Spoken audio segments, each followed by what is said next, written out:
छत्रपती संभाजीनगरच्या पैठणमध्ये संत एकनाथ महाराजांच्या पालखी सोहळ्याची सुरुवात झाली। आज नाथांची पालखी पंढरपूरकडे प्रस्थान करणार आहे।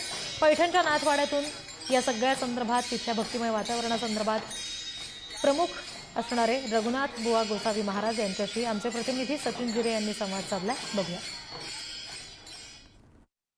शांती ब्रह्म एकनाथ महाराज यांच्या पालखीच्या सोहळ्याला आता सुरुवात झालेली आहे। पैठणच्या नाथांच्या वाड्यामध्ये आपण आहोत आणि या सर्व सोहळ्याचे जे प्रमुख आहे गोसावी बुवा पालखीवाले आपल्या सोबत आहे। त्यांच्याशी आपण जाणून घेऊया पुढे कसं हा कार्यक्रम जाणार आहे। कार्यक्रम आहे पुढचा आता इथून प्रस्थान होऊन पालखी समाधी मंदिरात जाईल। समाधी मंदिरातून प्रस्थान होईल।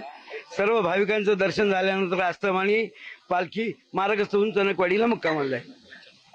आज दिवसभरामध्ये पैठण नगरीमध्ये काय काय होणार आहे, किती दिंड्या सामील होणार आहे, काय पुढचं नियोजन आहे? बरोबर जवळ 40 दिंड्या आहेत।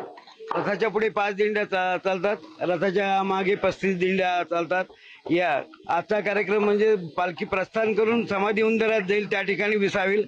भाविकांचं भोजन व्यवस्था झाल्यानंतर समाधी मंदिरातून प्रस्थान होईल व त्या ठिकाणी भाविकांचे दर्शन झाल्यानंतर प्रस्थान पहिल्याच अशा पद्धतीने हा सोहळ्याला सुरुवात झालेली आहे। पुढील 18 दिवस हा प्रवास सुरू राहणार आहे पालखीचा। पैठण येथून ही पालखी निघणार आहे आणि ही पालखी 5 जुलै रोजी 18 दिवसाचा प्रवास करून पंढरपूरला जाणार आहे।